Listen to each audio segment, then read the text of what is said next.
Eu cheguei ao ponto de levantar da cama pra ir trabalhar e, tipo, as pernas não aguentavam, porque eu tava com fome. Tudo, cara, pela minha família. Eu preferia ficar sem comer, mas meu filho tinha que comer. Eu coloquei R$250 e fiz 1.700.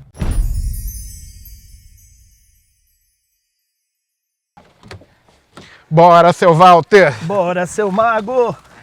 Até que enfim vai gravar um comigo, hein, meu? Porra, meu ídolo, velho. Porra, ontem... Vamos pôr o cinto, mano? Vamos pôr o cinto. Ontem completou um ano. De bolsa? De bolsa. Caralho. Um ano. Passa rápido, não passa? Porra, muito rápido. Gente, quem tá apitando aqui? Alguém tá sem cinto? Não. O pessoal de casa tem uma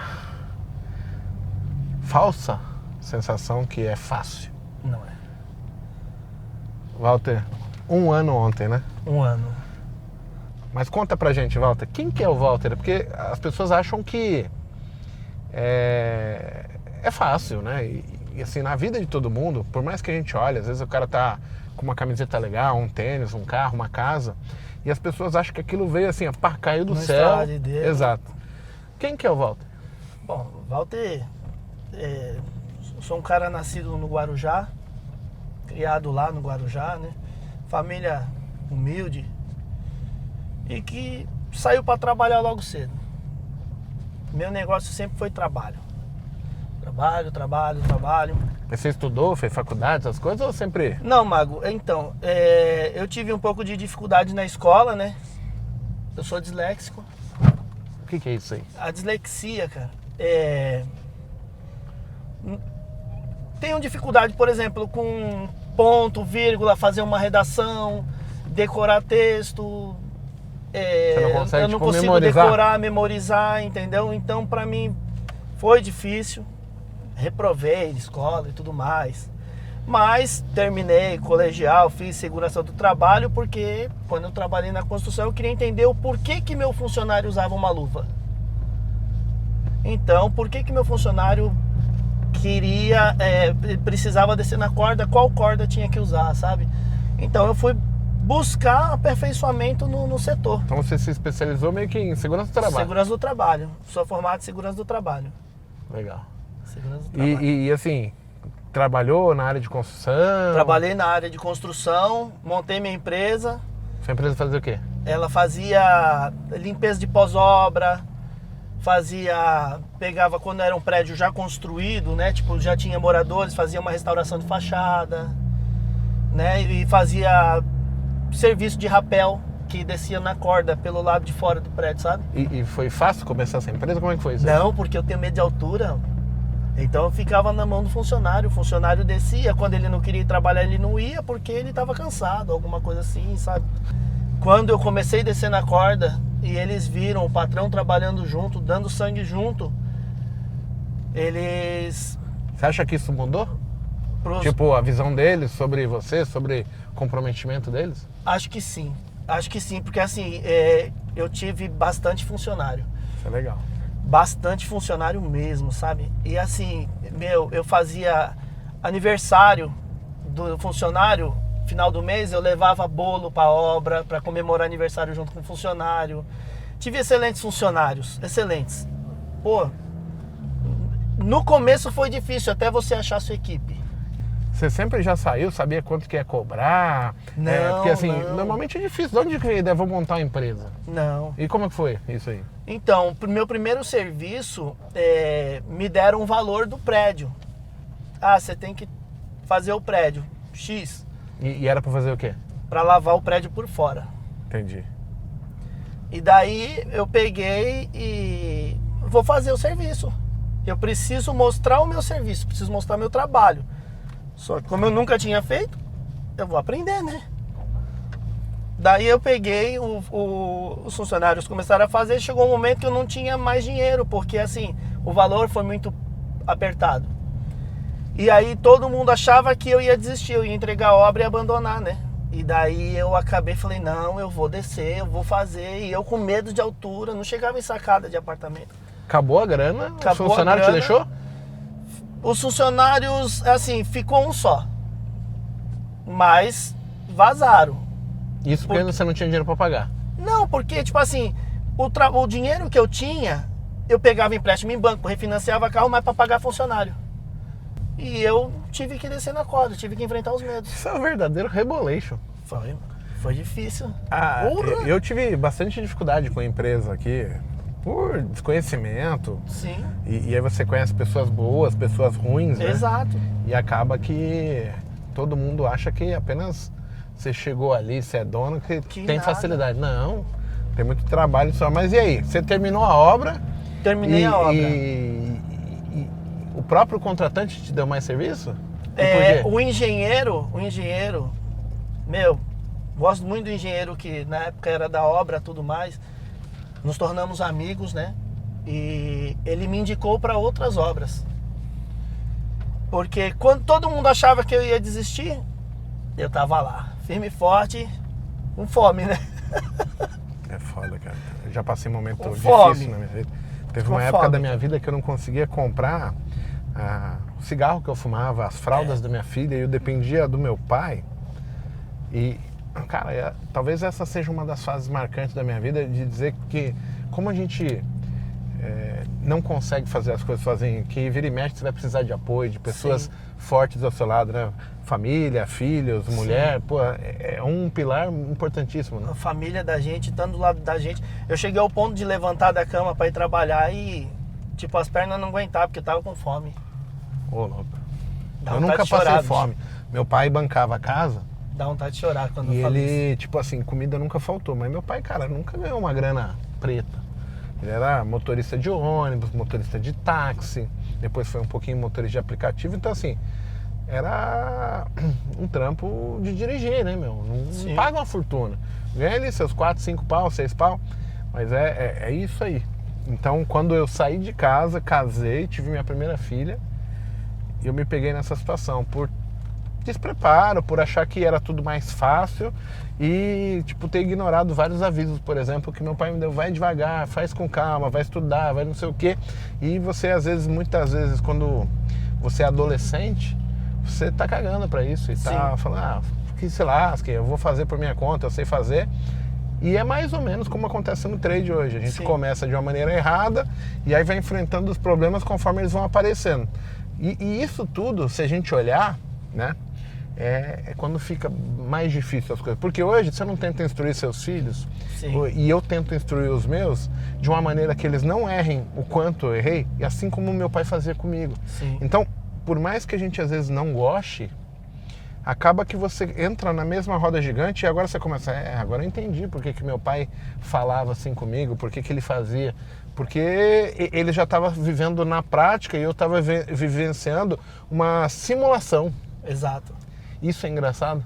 Mas e aí? Você fechou essa empresa?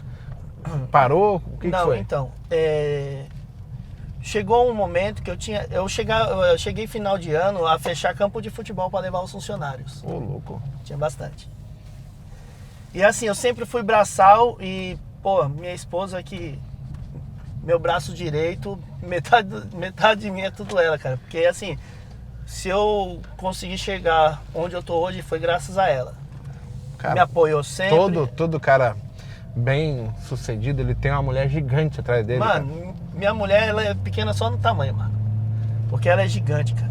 Ela é minha vida. Ela, meus filhos, eu faço tudo por eles. Até na época da construção, quando no começo eu tinha fome, eu fazia... Pô, tudo, cara, pela minha família. Eu preferia ficar sem comer, mas meu filho tinha que comer. Hoje eu tenho 3 filhos, na época eu tinha uma só. E daí minha esposa, muito gigante do meu lado, me incentivava: não, nós vamos conseguir, força. E aí, dali que eu tirava a força, sabe? Porque tinha alguém que acreditava em mim. Porque parece que eu já não acreditava mais em mim, porque tudo que eu fazia, cara, parece que nada tava bom, sabe? E ela me botando sempre pra frente, cara. Sempre pra frente. Sou alguém graças a ela. Que acidente você sofreu? A carreta entrou na minha rodovia, eu tava de moto e bati de frente. E qual que é a consequência desse acidente, assim? O que ele te machucou? Ali eu vi que tinha Deus, cara. Ali eu tive certeza que Deus existe. Porque eu senti que eu fui pro outro lado e voltei. Não é qualquer um que sai. O Matheus estava muito rápido?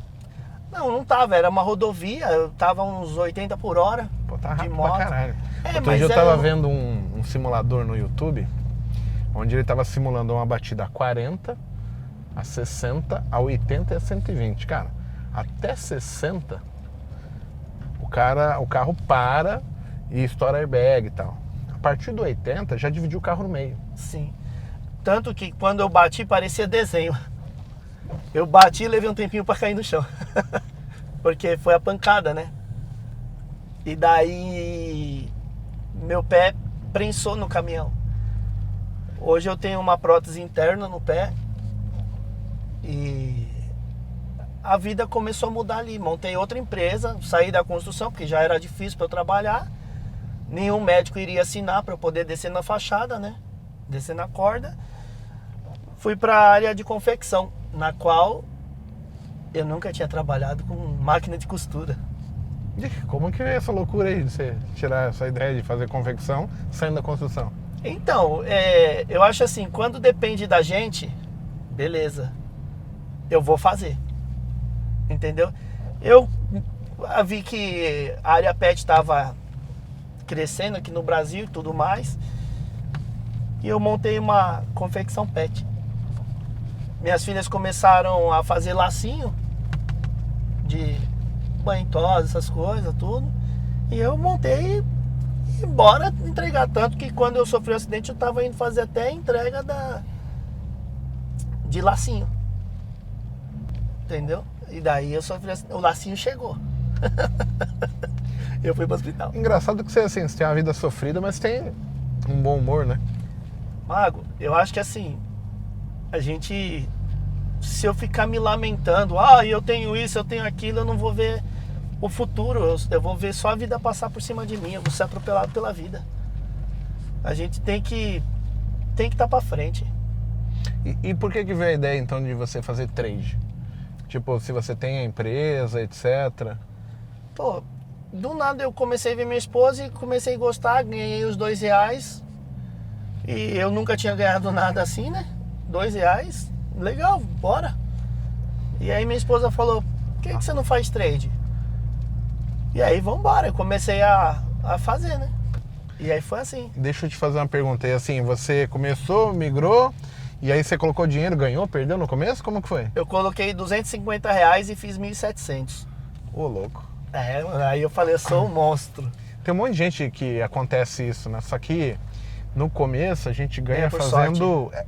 É um pouco de sorte, um pouco de ímpeto, né? De tino para o negócio. Sim. Você viu a oportunidade, você arriscou, você acreditou. Isso é muito importante.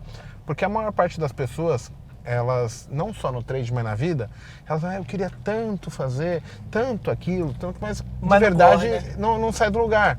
Porque aí entram vários fatores. É a condição momentânea, é a coragem, é o comodismo, é você ter que se mexer, sabe, sair da sua zona de conforto, e isso tudo acaba complicando para todo mundo, né? Sim.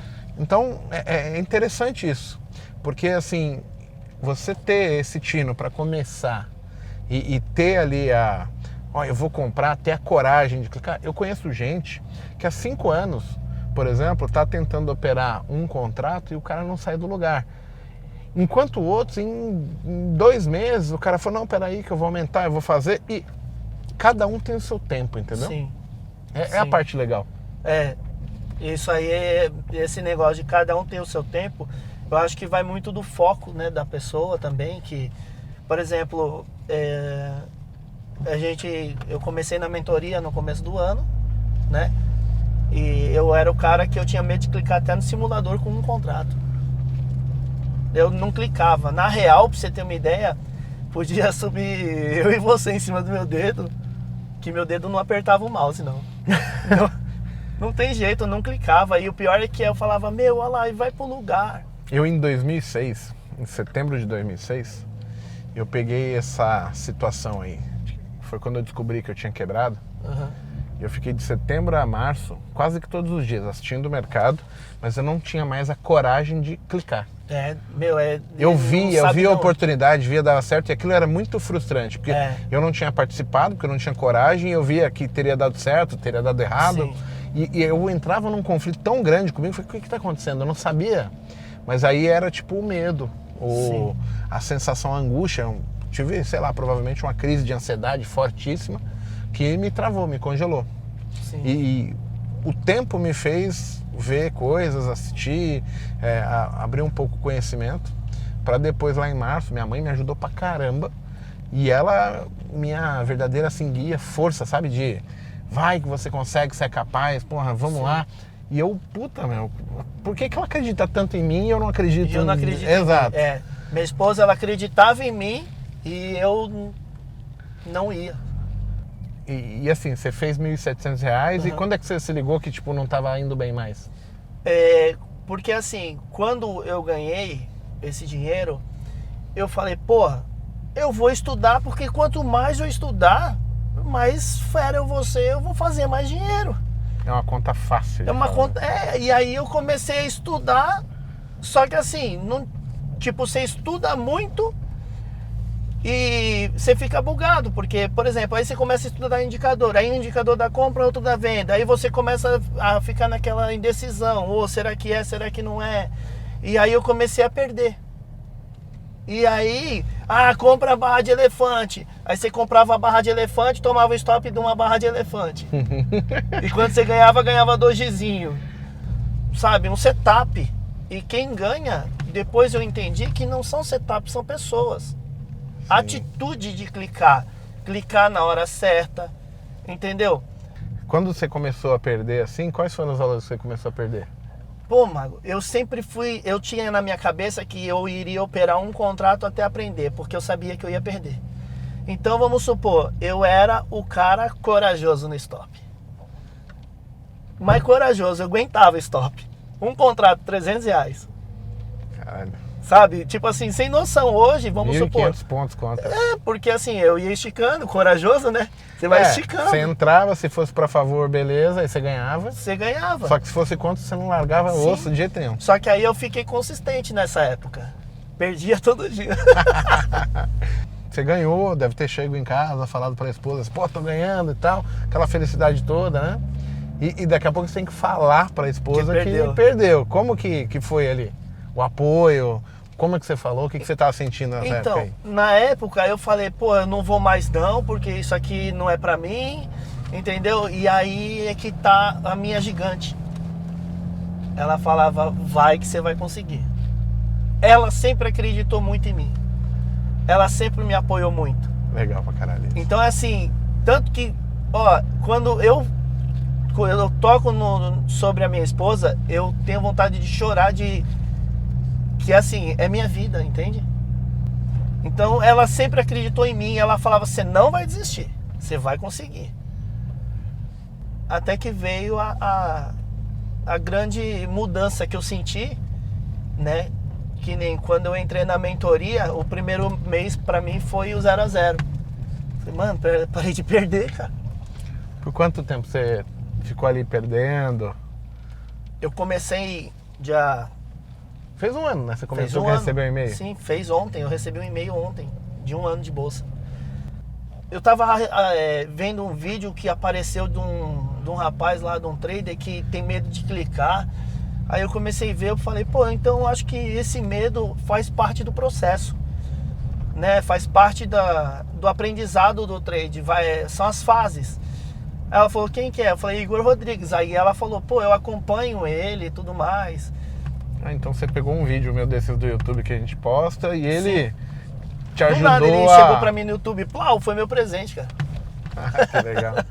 E aí você tomou a coragem de fazer a mentoria por si só ou tua esposa te ajudou? Não, quando abriu a mentoria tudo, eu falei, eu comecei a ver teus vídeos. E daí nos teus vídeos eu me identifiquei muito. E daí, um certo dia, eu mandei mensagem pro Mineirinho e o Mineirinho me respondeu.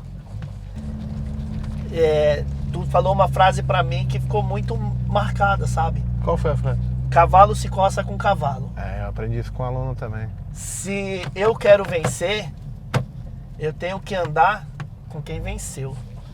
Eu tenho que estar na média dos 5 melhores, né?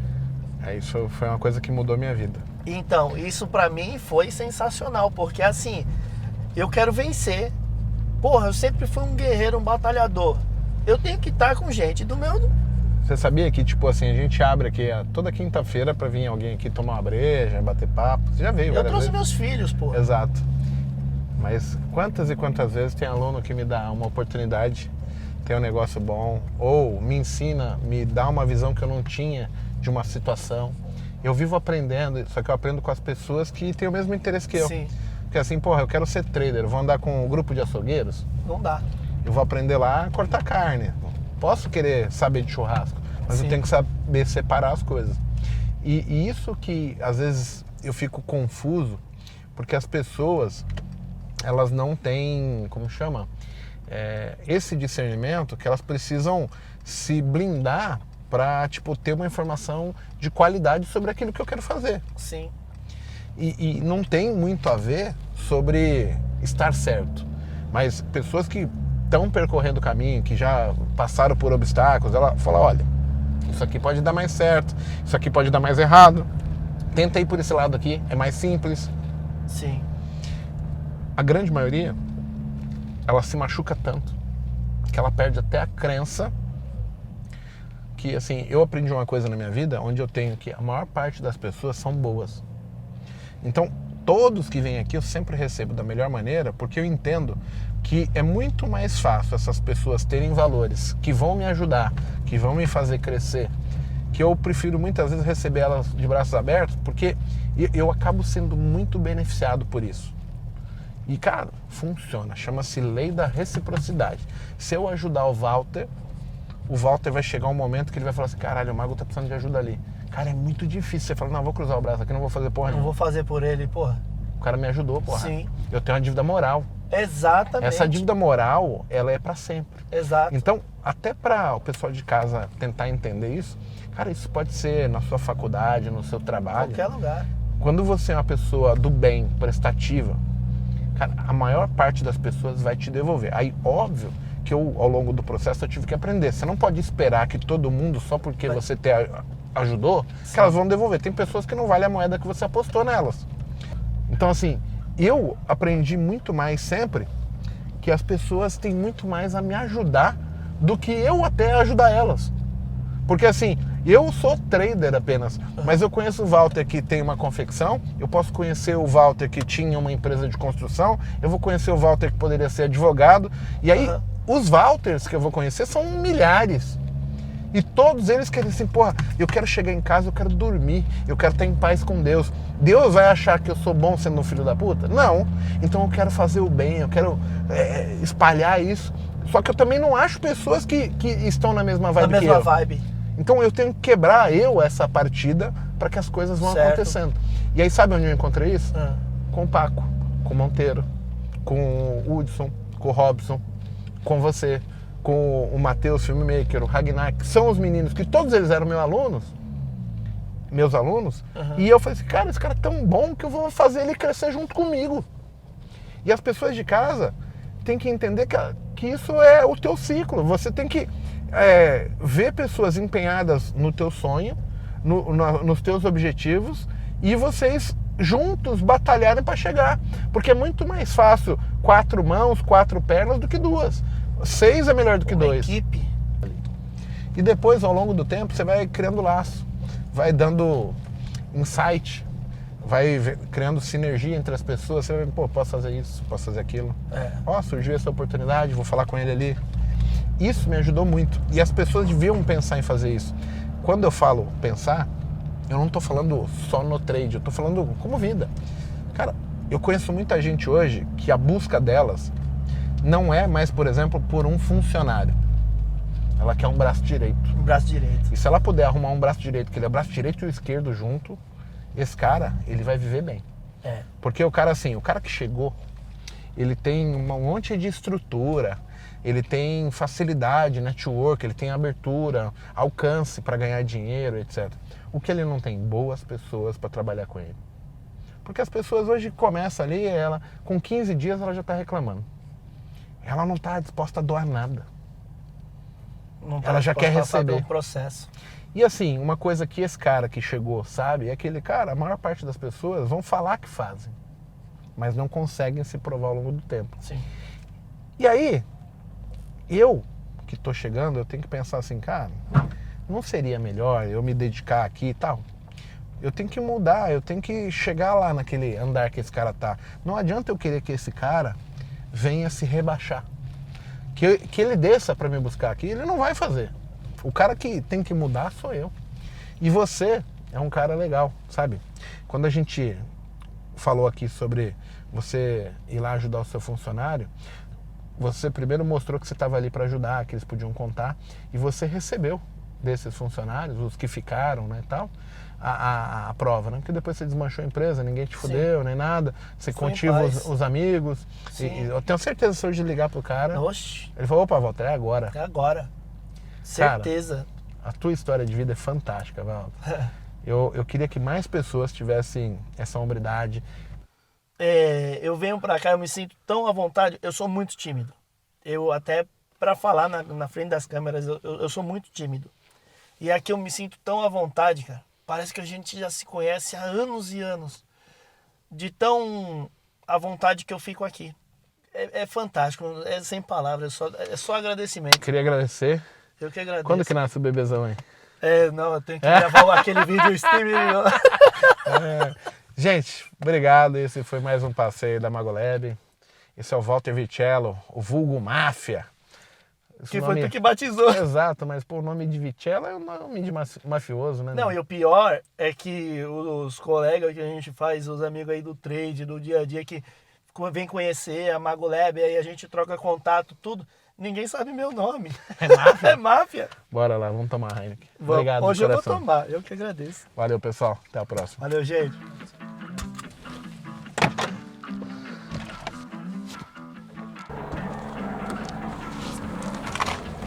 Bora, seu Walter. E aí, Mago? Não cabe eu. Desculpa, mano, mas não cabe. Tem que puxar, ó. Não, mas ele não entrava. Não cabia eu. Não cabia eu. Ele nem entrou, pô. Eu nem entrei, não cabia.